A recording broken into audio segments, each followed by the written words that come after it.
saya stop dari sini Mas, dari semak itu sampai sini saya melihat parade barisan tentara dari kerajaan Ayodhya.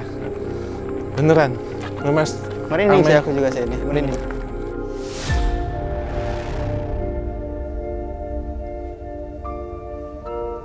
Sempat ada beberapa yang mereka menyamar ya untuk datang ke Majeti juga untuk ambil tanah di situ. Dan tanah di Majeti ada yang dipakai untuk bikin patung. Seseorang laki-laki yang meninggalkan AIP gitu, dia transgender. Tapi ketika meninggal, saya ingin jadi kodrat saya ingin disempurnakan lagi disempurnakan ya. Tapi sudah tidak bisa.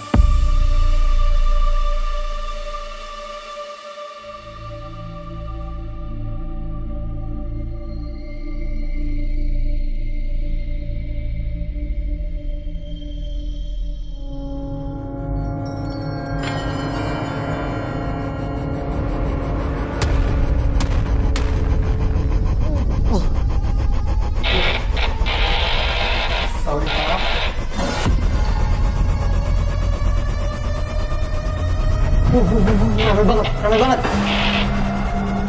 Apa, bilang.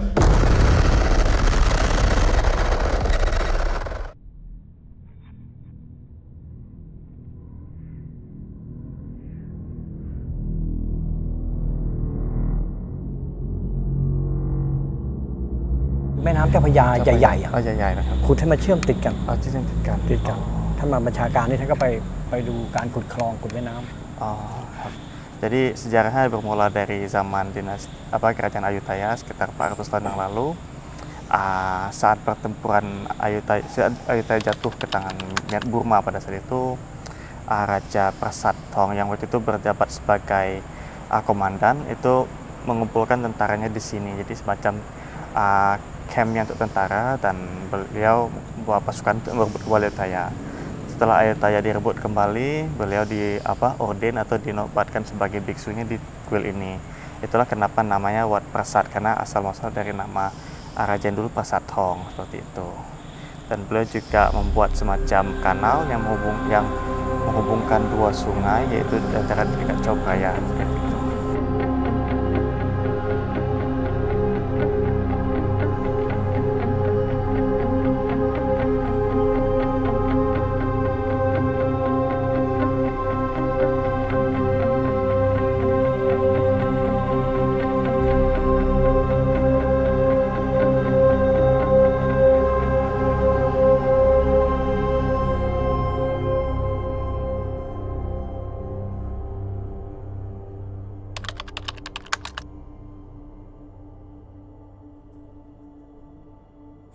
Selamat malam Sobat Japanika.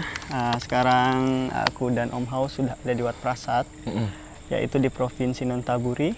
Itu jaraknya adalah 1 jam dari Bangkok kurang lebih ya. Oh iya. Seperti itu. Kenapa Om kita di sini Om? Iya, jadi ini satu kuil ya yang kita belum sempat untuk muter-muter. Tapi yang konon ceritanya, masih ada di garis bawahi konon ceritanya, ini adalah salah satu kuil tua angker yang ada di Thailand. Waduh. Gitu. Angkernya apa nanti coba kan kita tahu, cari tahu ya. Dan kuil ini memang sudah cukup tua. Jadi dibangun secara bertahap itu di antara abad ke-14 hingga abad ke-18 di masa kerajaan Ayodhya. Dan juga sempat mengalami serangan atau dari Burma pada waktu itu. Oke. Tetapi yang menarik perhatian saya ketika tadi keliling ya, tim saya kan di bawah pohon bodhi. Saya melihat orang-orang dengan pakaian tradisional tapi berdarah-darah. Wah, ekstrim banget tuh. Kenapa kira-kira Om? Ya? Kenapa itu kira-kira? Coba nanti akan kita cari tahu gitu. Karena saya juga melihat ada beberapa tempat-tempat yang dipakai untuk gantungan arwah, hampir mirip seperti yang di Jepang. Makanya kenapa tempat ini disebut salah satu tempat yang angker ya, kuil yang angker ya.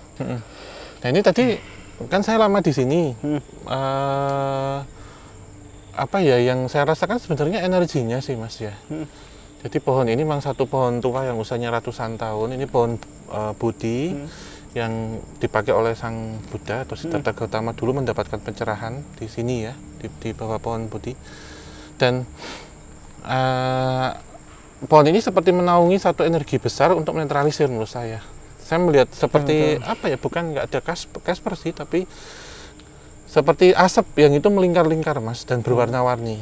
Gitu ya. Membentuk putaran energi ya kan Om? Iya, iya. Dan ini kalau Mas Amai yang tadi sudah muter-muter, nanti akan mandu saya ya, akan ngelit. Nanti kita akan nyari lokasi-lokasi mana, karena saya tadi menghimpun energi termasuk muter-muter di sini, di lingkungan sekitar sini, yang bisa mungkin Mas Amai sampaikan kita mau kemana, di pohon bodi ini ada apa sebagai pembuka, bagaimana ini Mas? Nah, sekarang karena ini udah malam banget ya Om ya? Iya. Udah malam banget, jadi banyak kuil-kuil yang udah tutup juga gitu, dan pencahayaan juga kurang. Tapi alhamdulillah tadi ada salah satu penduduk atau penjaga kuilnya itu baik banget dan ngasih kita ke beberapa akses, ngasih lihat dan juga kita cari tahu. Nah, ada cerita unik Om di sini Om. Ayo kita ke sini. Oke.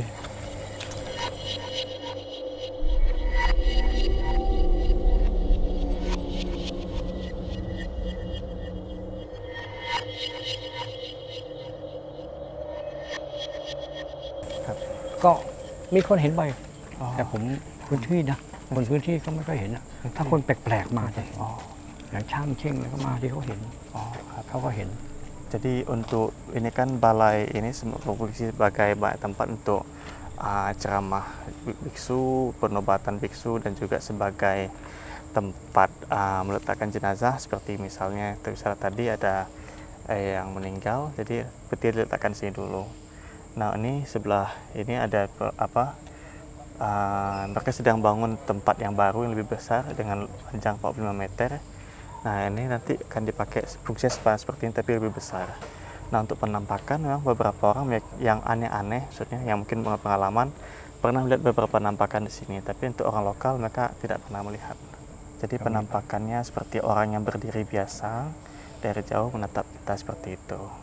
Untuk penampakannya selain orang biasa juga pernah ada penampakan seperti yang kita kenal seperti genderuwo yang tingginya berapa meter, hitam-hitam tinggi dan bisa terlihat di daerah sini. Beberapa orang yang mungkin punya pengalaman spiritual atau yang agak punya pengalaman aneh gitu bisa pernah melihat atau mendengar suaranya di sini. Nah, dari sini udah mulai kerasa nih Om energinya Om. Makin ke sana kan makin gelap ya. Kirain makin sana makin ke sini. Mungkin ke sana juga. Nah, ini ada base camp tentara ya, bekas base camp tentara. Di mana Mas? Di lapangan ini atau di sini? Di area sini ya. Nah, ini ada bangunan baru. Nah, uniknya, Iya ya. ini mau bikin kuil baru nih Om buat kremasi. Uniknya, pada saat pembangunan ini, itu banyak warga yang melihat suatu sosok. Sosok seperti apa kalau boleh tahu? Hitam dan besar.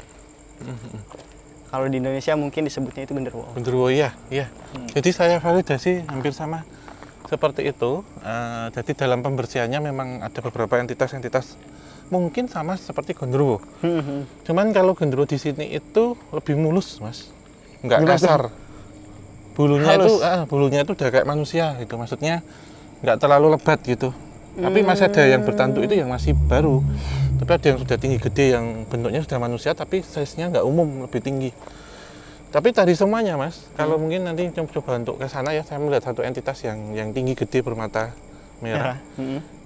Coba kita ke sini. Lapangan ini mungkin tadi nggak masuk perhitungannya. Tapi menarik sih, emang energinya menarik di sini. Ada putaran energi di sini. Tapi ini merinding luar biasa.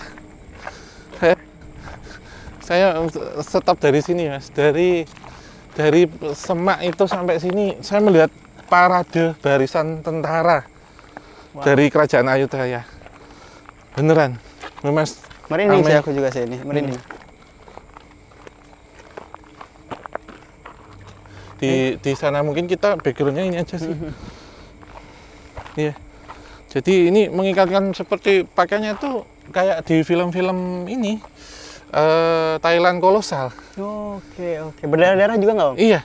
Ada yang ketomba, ada yang kena panah, ada yang sabet, ada yang terbakar paling banyak. Saya nggak tahu waktu itu apakah pertempuran itu juga menggunakan meriam dalam menghancurkannya.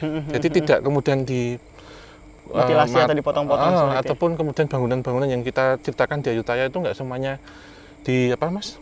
Dihancurin. Eskavator belum ada waktu itu. Karena menggunakan meriam.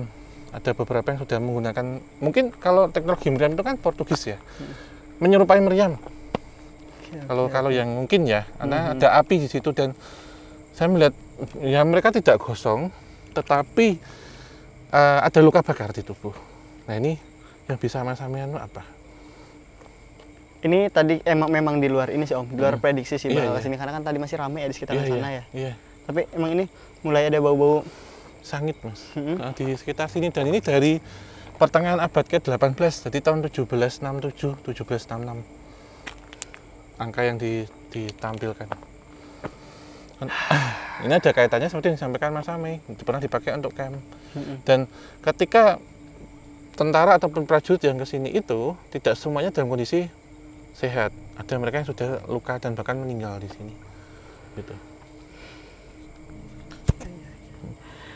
Aku benar-benar kayak pressure banget karena mereka mau banyak berinteraksi lah, udah beneran banyak berinteraksi, apalagi sama penguasa di sini yang Om sebut tadi itu. Dia muncul dengan seperti berganti-ganti Om, berganti-ganti. Ini beneran nih. Tadi ada bau bangkai, bau busuk juga sempat. Seperti apa? Ya kan, seperti sampah. Ini kalau ini bunga. Iya, sekarang ada bau bunga. Bunga kayak bunga untuk nyekar di Jawa ya. Bunga-bunga agak layu gitu. Nah, ini soalnya sudah disambut nih sama entitas yang kita sebut pertama yaitu genderuwo dengan mata merah. Ini bau sampah. Aku nggak bisa komunikasi, cuman karena bahasanya play gitu ya. Kita coba merasakan dari energinya aja. Atau parsial sih mas, daripada kamu tahan menurutku. Mendekat ya, menurutku coba loh, daripada kamu nggak akan ngasih itu secara full. Cuman ada baiknya ini parsial aja, karena Mas Ame nahan loh. Biar lepas aja sih mas menurutku. Jangan Lebih ke gestur atau apa atau ini. Kalau mungkin ngomong dikit-dikit, tapi parsial aja, jangan sampai full.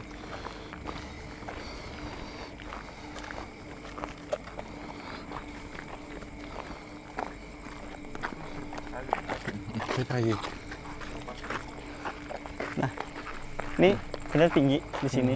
Dia tuh kayak, sebentar Om. Dia tuh nunjuk sini nih. Modelannya kayak gini.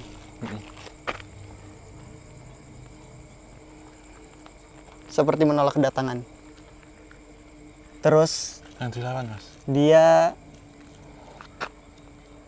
ngeluarin api di tangannya nih. Ngeluarin api di tangannya. Mas gambarin, meragain gesturnya aja. Terus ngeluarin air di sebelah kirinya. Kalau menurutku sih ini kayak bukan entitas genderuwo ya Om ya, tapi kayak entitas seseorang yang sudah berilmu, maksudnya punya tingkatan ilmu yang tinggi. Akhirnya dia udah melewati batas kemampuannya di kehidupan manusianya gitu loh. Seperti moksa dia. Kalian mau milih api apa memilih air gitu. Kalau milih api itu kalian akan diberikan informasi mengenai kekacauan yang dulu pernah terjadi. Kalau kalian memilih air, kalian mendapatkan informasi yang baik. Api. Nah, ini agak ngeri sih. Di sini aku dikasih gambaran. Bener Om, kayak meriam Om, cuman kecil. Iya. Itu serangan tuh, ini tuh tempat ini tuh dikepung Om. Iya. Tempat ini dikepung. Saat itu nggak ada yang tahu. Posisi malam hari kayak seperti ini, seperti jam-jam sekarang. Terus kekacauan sih. Chaos banget. Itu dimulai dari kayak ada pembakaran, kayak kemah itu. Api unggun.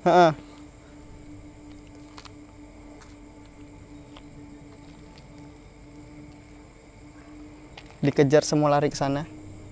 Ditumpuk terus mayat di sana tuh. Kita ke tempat penumpukan mayat sekarang.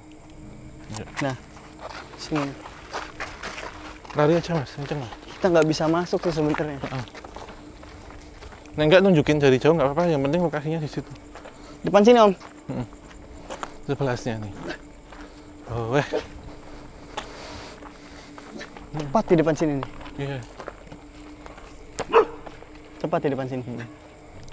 Dan kondisi jenazah memang waktu itu ditumpuk sih, Iya. Mas. Ditumpuk bener. Iya. Saya validasi ya. Ditumpuk bahkan sampai setinggi ini. Iya, betul, setinggi. betul. Kayak seperti modelan dibikin kayak api unggun gitu. Iya, ditumpuk. Kemudian di situ saya nggak tahu itu disiram dengan cairan apa. Mungkin kayak cairan bensin atau apa. Tapi dari pupuk. tumbuhan. Iya. Ya, bener. Damar mungkin atau apa ya kalau zaman Iya, dulu. betul. Kemudian ada orang membawa obor. Ada beberapa, kemudian dilemparkan. Buk. Dan banyak kan yang terbakar. Mereka memang meninggal tidak dalam kondisi terbakar, tapi mereka ada beberapa yang mengalami luka, mungkin dalam kondisi sekarat sebelum mati, dibakar. Iya, gitu. Masuk dalam tumpukan itu. Dan ada beberapa yang sudah mati dilemparkan, tapi ada yang belum mati juga dilemparkan. Gitu. Jadi ada yang dibakar hidup-hidup secara tidak sadar, ada yang dibakar hidup-hidup secara lemas, ada yang dibakar sudah mati. Itu sih, Mas. Dan dapat satu pesan lagi sih. Yeah. Maksudnya pesan energinya tuh di sini hati-hati. Yeah. Hati-hatinya kenapa? Karena terlalu banyak orang yang mendoakan itu hanya untuk kepentingannya pribadi. Tujuan kurang baik sih salah satunya. Dan energi buruknya itu terlepas di sini, dan ini tuh kita tuh di pusaran, bener-bener di pusara energi negatif. Nanti kita ke tempat di mana energi negatif itu keluar. Iya, yuk kita mungkin sekarang, Mas. Mungkin kita selesai untuk satu cerita ini aja. Dan parsialnya tadi aja. Buk. Selesai. Tadi kita nggak bisa ke sini, Om. Iya, Karena kan di sini masih ada pekerjaannya. Ya, nah ini Ke sana, Om. Kita ke sana, Om. Nggak bisa lewat sana. pun deket dulu, Mas.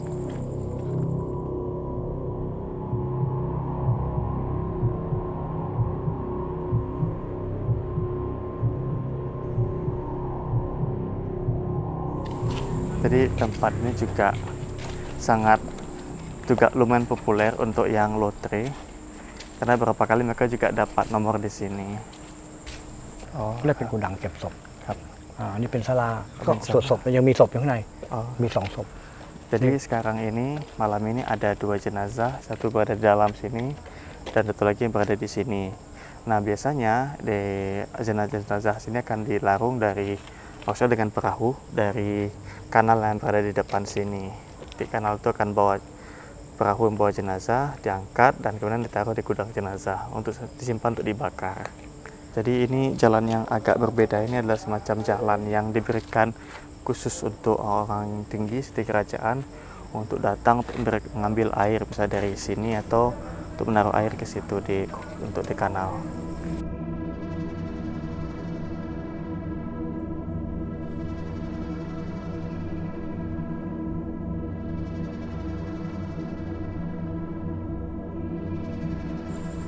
Nah, ini itu salah satu tempat penyimpanan jenazah. Satu. Ada Kamboja ya? Ya.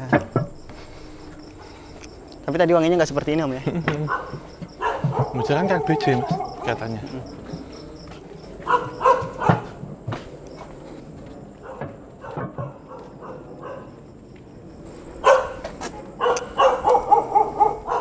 Satu, dua. Jadi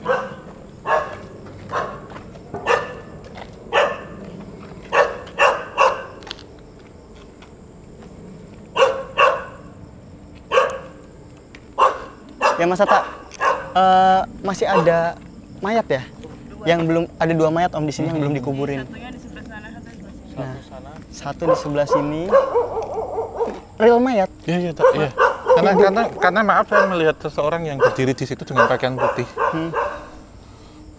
Seseorang dengan pakaian putih berdiri di depan saya nggak bilang Masih itu. seger ya, masih seger ya. Ya saya pakaian putih biasanya identik dengan kuntilanak, tapi bukan.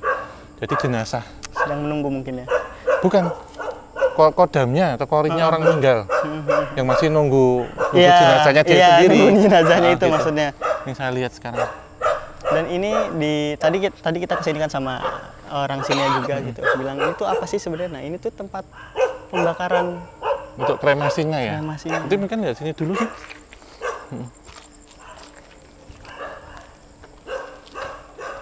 Ini ya Mas ya. Iya. Nah, itu masih ada, Om. Di itu peti putih ya. Perempuannya Mas ya. Kayaknya. Iya. Iya. Berarti sama dengan yang di foto beliaunya. Dia berdiri di sini tapi di dalam pagar.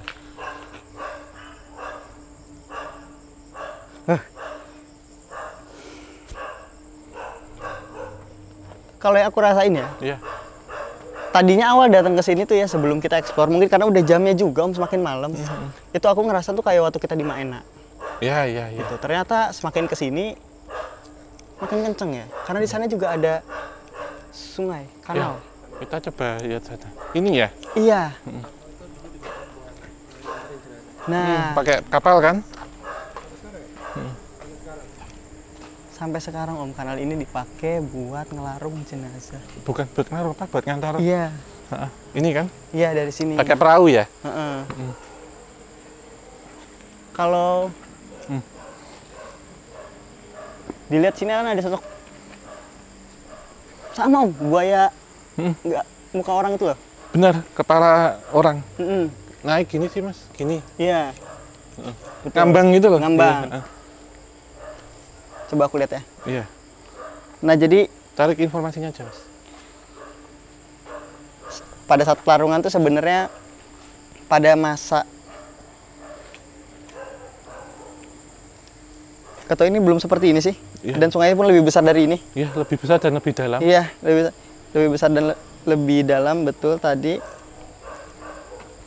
Terus yang nganterinnya tuh ikut sampai bawah. Iya. Ada kayak di serah terima. Dan jalan terus sampai sana baru dilepas gitu. Sampai lewat di kanan kirinya nggak ada daratan lagi.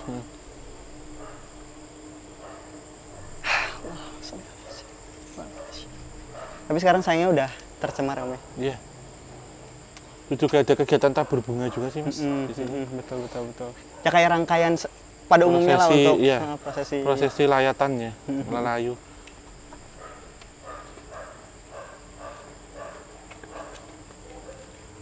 Ya benar, energinya masih yang muter tuh masih energi negatif gitu loh.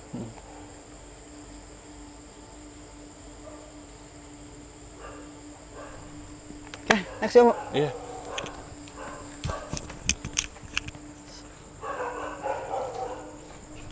Ini juga ya Mas yang Iya, ini? di situ masih ada juga. Tuh. Di situ masih ada juga. Oh, itu ada cerobong asap ya?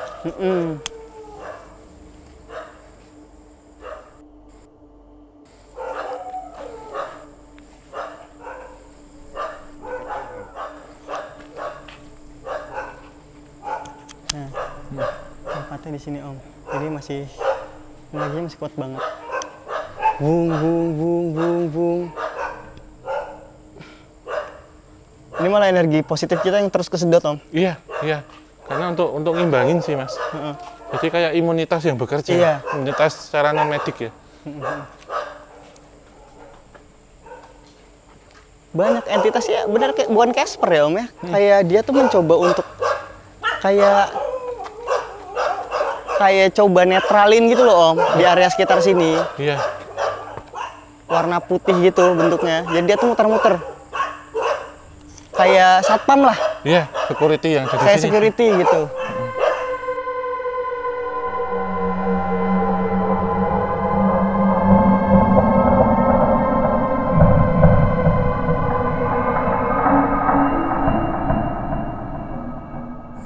เขาสันนิษฐานว่าประมาณ1,000 ปี พันเพ 1,000 ปี มันเป็นไม้ที่ใช้เพื่อแบบไม้ตะเคียน ไม้จะเขียน ไม้ตะเคียน jadi ini apa semacam kayu yang dipakai untuk ritual yang sampai 1000 tahun lebih, jadi sudah bagian nekropos, jadi mereka naruh semacam kapur di sini untuk berusaha mengawetkan.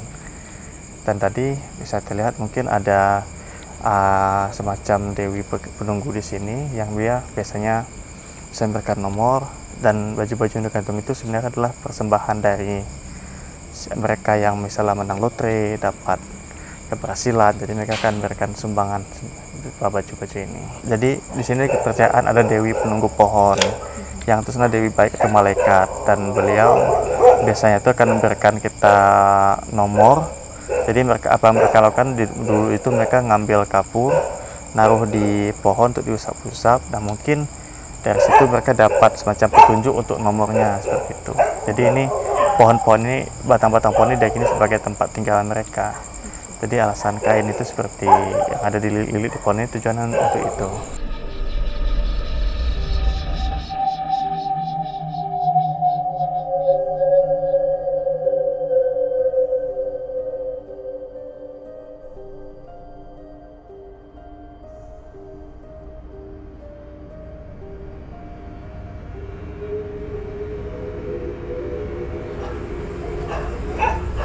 Nah, beda Om ya. Energinya di sini kan? Di sini agak udah mulai terbebas gitu dari lingkaran pusara negatif. Nah, ini tuh juga salah satu kuil Om di Wat Prasat ini. Cuman perbedaannya di sini lebih menguatkan kepada cerita tentang peri. Penjaga pohon yang bisa mengabulkan keinginan. Makanya apa visualisasinya peri-peri cantik itu seperti ini. Iya, ini kalau selama ini kita cerita tentang peri-peri ya, inilah seperti ini kurang lebihnya, secara penggambaran di bonekanya ya, atau visualnya lah. Iya, di amuletnya. Gimana menurut Om? Iya. Apa yang rasain Om? Ketika saya ke sini sebenarnya mengingatkan dengan satu hal, ketika kita ke Ajahn Chon Asam sebelum kita ke sini ya, dan memang kalau kita sebut waktu itu Ajahn Chon seorang biksu yang memiliki satu kemampuan secara supranatural tinggi dan mengajarkan ke pengikut atau muridnya. Setelah beliau wafat tentunya ilmu itu kan ditransferkan. Saya menangkap ada beberapa muridnya yang justru dia lebih pintar dari gurunya. Oh iya. Dan Ajahn Chon itu orang yang rendah hati. Lebih baik penerusku harus lebih dari aku sendiri. Gitu, karena biar berkembang, tidak hanya berhenti di diriku sendiri gitu. Jadi seseorang yang tidak pelit ilmu dalam berbagi. Nah, saya merasakan ketika di sini ini masih ada sentuhan itu, walaupun orangnya berbeda. Jadi update-nya mungkin di sana 201, di sini 2.1, di sini 2.2 misalkan gitu. Ada itu, dan saya pun merasakan yang sama. Ada material-material jenazah yang dipakai gitu. Nah, kalau kaitannya dengan pohon itu sendiri, sebenarnya satu pohon yang mengabulkan dalam artian itu menjadi sugesti dan kepercayaan. Sebenarnya pohon didoakan ataupun orang kemudian menjaga untuk apa? Untuk menjaga kestabilan lingkungan. Entah itu air, rumah bagi makhluk yang lain, makhluk di sini bisa hewan, tumbuhan lain ataupun makhluk astral. Dan posisi penunggunya sendiri sebenarnya lebih ke arah itu, Mas. Tetapi karena orang kemudian itu dengan tujuan macam-macam, dan yang paling banyak adalah untuk menang lotre, minta nomor, mau beli nomor yang mana. Ada entitas lain yang menyerupakan, memberi informasi, sehingga tempat ini akan ada menjadi dua sisi. Sisi pertama positif, sisi kedua sisi negatif. Ya, gitu sih Mas. Dan kalau kita kalau kita melihat di sini ada untuk anak kecil, kemudian di sana untuk watita-watita.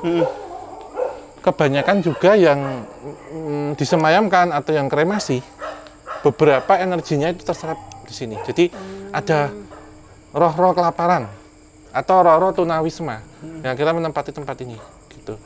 Oke, sekarang kita coba cek ya Om ya. Tadi kan udah ngomongin pohonnya tuh. Iya. Supaya teman-teman Sobat Japanika tahu, kita cek pohonnya deh.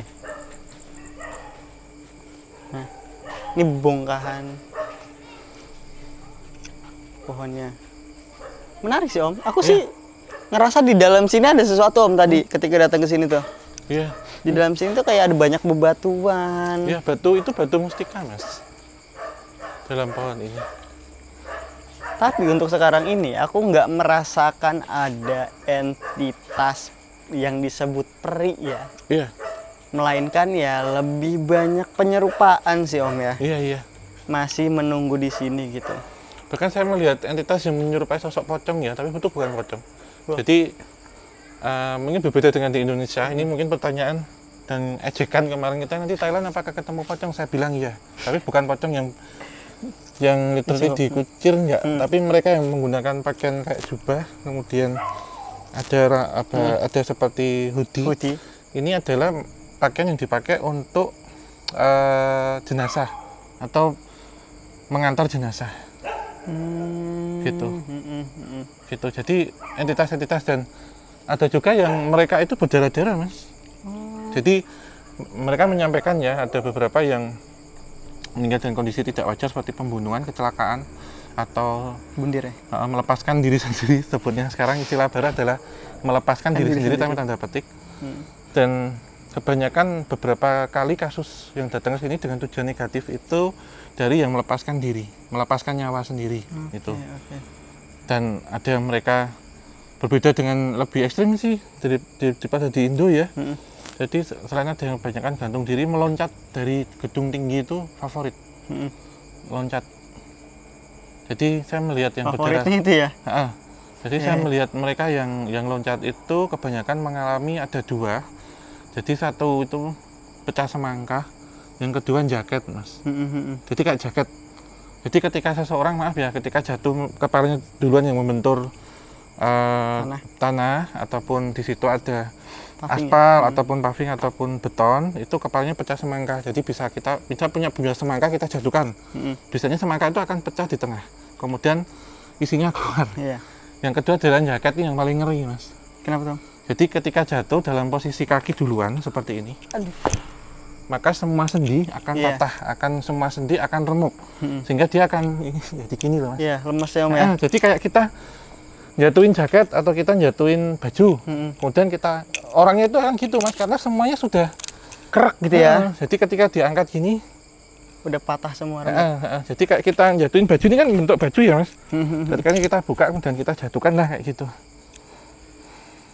Selain racun sih, batidur atau apa, dan ada juga mereka yang meninggal dalam kondisi OD. Overdosisnya. Dan juga meninggal dengan penyakit-penyakit mengerikan. Salah satunya HIV/AIDS. Innalillahi. Dan ada beberapa orang yang saya mengambil satu contoh, seseorang laki-laki yang meninggal karena HIV/AIDS gitu. Dia transgender, sudah merubah menjadi perempuan semua, tetapi ketika meninggal, saya ingin jadi kodrat saya ingin disempurnakan lagi ya. Tapi sudah tidak bisa. Ada yang itu juga sih, Mas. Dan meninggal dengan penyakit mengerikan seperti itu. Nauzubillah min dzalik ya. Iya. Nah, kan kita di Thailand nih, Om. Ini Thailand ya ini ya? Benar ya? Nah, kalau yang urusannya berkaitan sama pepohonan seperti ini ada nggak di Indonesia? Banyak, Mas. Banyak. Pohon-pohon yang dikeramatkan atau disakralkan. Di KTJ kita dulu pernah ke hutan Donoloyo di Wonogiri. Itu. Jadi ada kayu jati, karena itu hutan jati atau hutan keramat ya. Keramat di sini bukan menakutkan, tapi hutan Donoloyo dikeramatkan karena bahan bakunya keraton, Masjid Demak itu diambilnya dari hutan itu. Gitu. Jadi ada kayu jati yang segede ini, Mas. Ini saya nggak tahu ini jenis kayu apa, tapi ada kayu-kayu yang seperti ini juga di sana, di Donoloyo, di Wonogiri waktu itu. Yang bisa saya ambil ya, karena perjalanan KTJ ini kan banyak banget. Saya tidak mungkin bisa mengingat semuanya dalam waktu yang singkat ditanyain. Yang saya ingat dapat gambaran tadi hutan Donoloyo ada yang seperti ini. Kayu-kayu yang dikeramatkan atau dicepu juga ada juga. Hutan jati. Waktu itu tidak sama KTJ, saya ke sana sendiri. Ada yang serupa. Itu sih. Mungkin cukup ya, Om ya. Cukup di sini ya, karena mulai panas, makin panas. Iya. Makin panas. Ini ada sesuatu hal yang ada kaitannya dengan boneka atau patung di sini dan yang kemarin di Acan. Iya. Kita juga udah di-guide ke sana sih. Iya. Diminta untuk cepat ke sana. Iya. Ayo.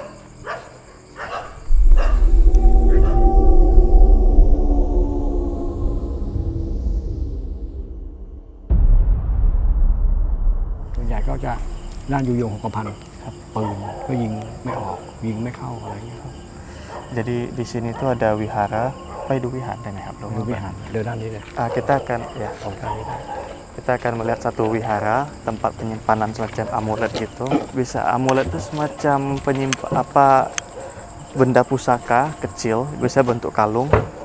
Jadi dia berfungsi untuk memberikan perlindungan. Dalam kasus ini berasal dari tembakan, dari senjata tajam seperti itu. Jadi ini adalah wihara yang namanya Luang Po Sit Thomoso. Jadi di sini itu memang didirikan sejak tahun 2518 atau mungkin sekitar hampir 40 tahun yang lalu. Nah, beliau itu sebenarnya ada biksu yang pernah menjadi biksu di kuil ini, dinobatkan jadi biksu, dan biasanya sangat kuat di sini.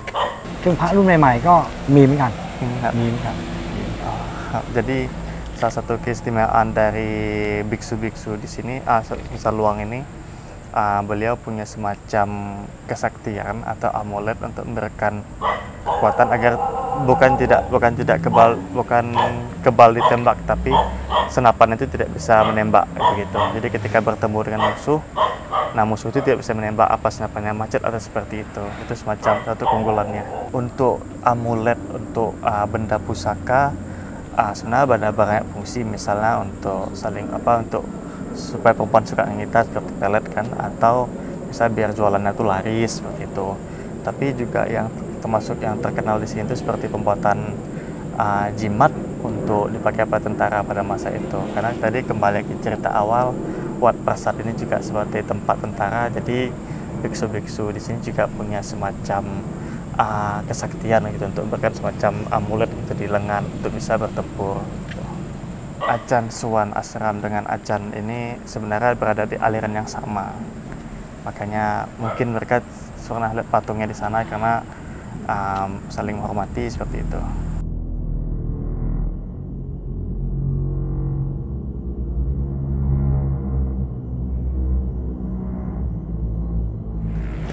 Ini berikutnya kemana, Mas Sami?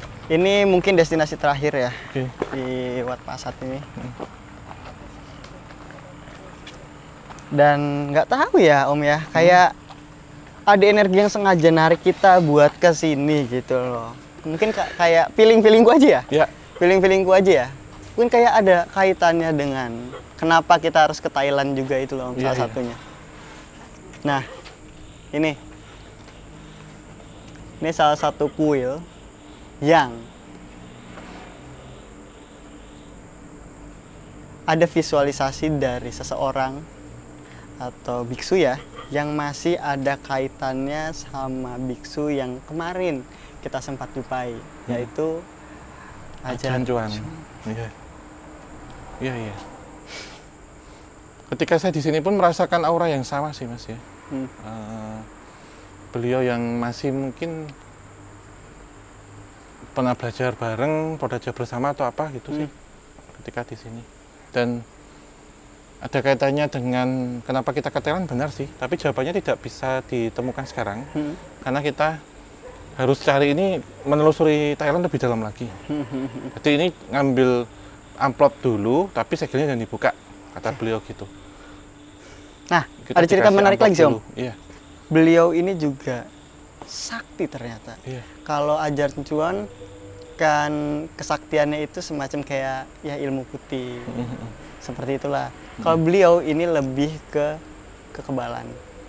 Jadi anti bacok ya, debus Iya, lah ya. anti bacok, anti tembak, karena pada zaman perang dulu diceritakan tadi beliau ini salah satu yang bisa untuk menghalau lah gitu, menghalau serangan-serangan ketika masa itu dengan kekuatannya. Itu anti peluru, anti bacok.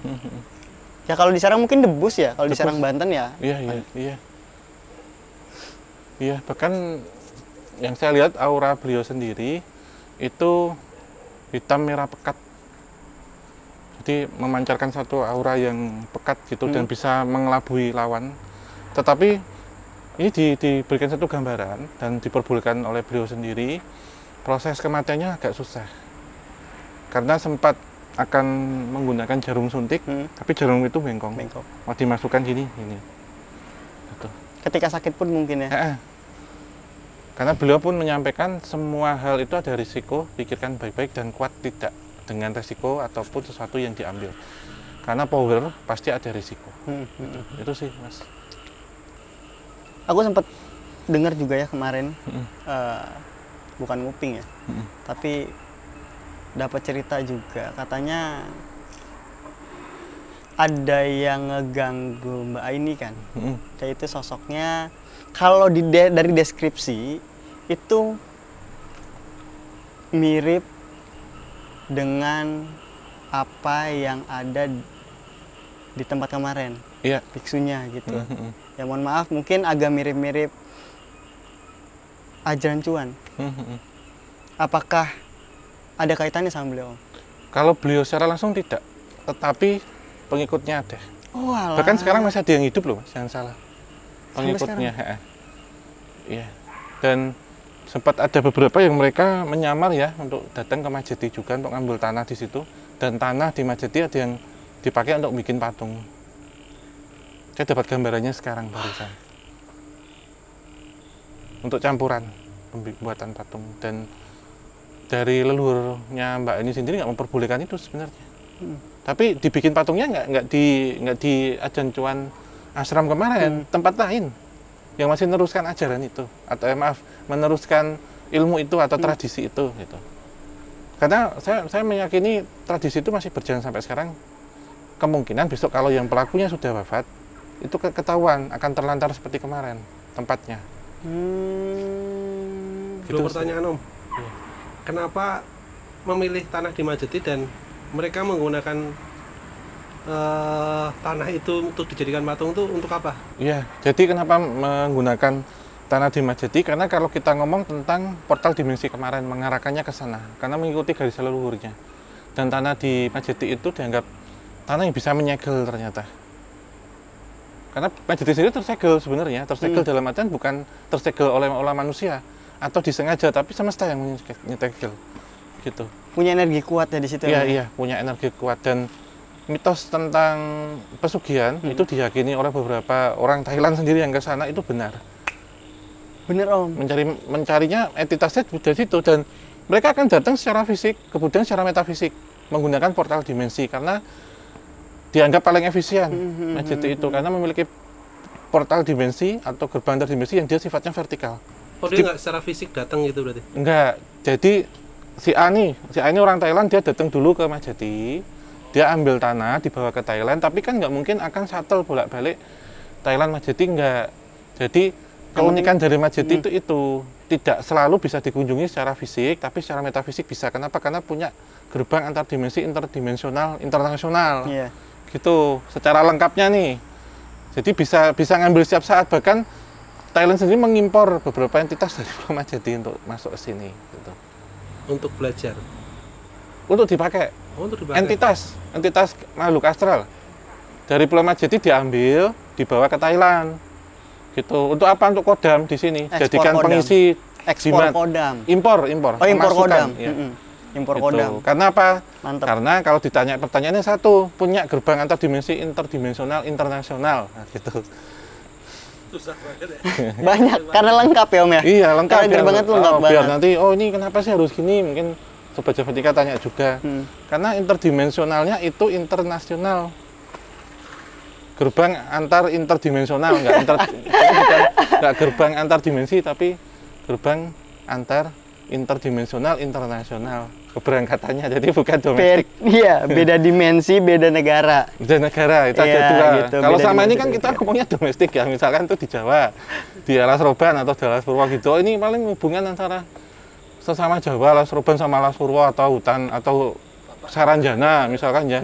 Ini enggak, ini udah internasional. Kita gerbangnya udah beda. Ini kalau sini udah pakai imigrasi udah beda. Kalau selama ini saya ngomong dapat visa imigrasi itu kan perumpamaan untuk sebenarnya gampang. Kalau ini kita bener-bener dapat. Iya.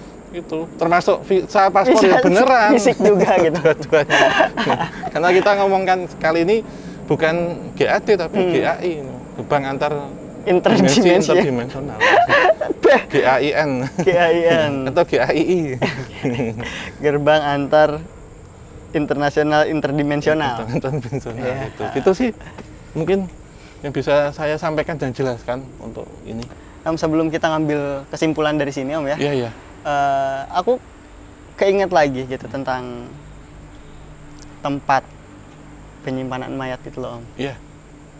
Apakah memang di situ salah satu faktor yang menjadikan tempat ini angker? Iya, iya.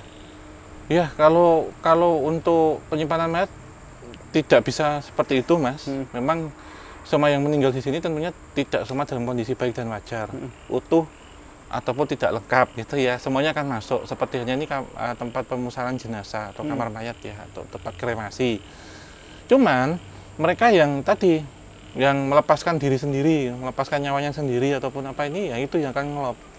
Termasuk peristiwa yang pernah terjadi, peristiwa kelam di sini yang pernah terjadi yang kita ceritakan tadi. Banyaknya prajurit atau tentara Ayutthaya yang waktu itu dibantai oleh Burma. Itu juga sudah mencemari dan menjadi satu residual energi kalau saya sebut. Sehingga itu menarik. Karena apa? Dalam satu sisi dingin, dalam satu sisi panas, berarti ada dua energi yang berbenturan. Iya. Gitu. Kalau ada di sini, kalau bisa saya simpulkan itu sih, Mas. Cukup ya, Om ya? Ya. Oke, jadi secara fisik kita merasakan juga, teman-teman juga merasakan juga ya. Hawa nih gitu loh, Panas rasanya. dingin ini. Panas, dingin, baunya juga kecium dan tervalidasi bahwa memang punya nilai metafisik yang cukup menarik di Wat Prasat ini. Jadi ternyata masih ada sambungannya dengan azan cuan ya. dan itu. Iya, karena satu kerangkaian. Dan akhirnya nyambung juga ke ceritanya Mbak ini. Iya, karena seperti topik penelusuran kita kali ini, kisah Thailand Jawa, Journey of Samsara. Samsara. Gitu. Karena samsara adalah lingkaran ataupun proses kehidupan yang berputar. Kasarannya gitu ya. Kasarannya gitu. Rodo Manggilingan. Ah, benar. Mungkin cukup ya. Dharma Cakra Mudra. Terima kasih kepada kru yang sudah bertugas. Ya. Juga Sobat Javanika yang sudah menemani kita, nonton kita. Jangan lupa like dan subscribe ya Om ya. Iya, nyalakan lonceng dan share sebanyak mungkin dan dukung Kisah Tanah Jawa dan juga podcast Obrolan Santai agar kita bisa ngobrol dengan banyak orang-orang dan tokoh-tokoh penting dan kita juga bisa menelusuri tidak yang di Jawa tapi di Nusantara dan dunia. Betul. Gitu. Kita ini bukan awal dan juga bukan akhir. Dan kisah Tanah Jawa, kisah Thailand Jawa akan berkembang terus menjadi kisah tanah Jepang, kisah tanah Mesir, bahkan kita akan ke Belanda. Dan ini Journey of Samsara. Bukitnya mungkin ada Journey of Sakura ataupun Journey of Tulip gitu atau Journey of Mumi Mesir gitu. Tunggu saja. Oke. Kita tutup. Akhir kata, wabillahi taufiq wal hidayah. Wassalamualaikum warahmatullahi wabarakatuh. Mugi tansah pinaringan rahayu, sagung dumati. Kan kun kap.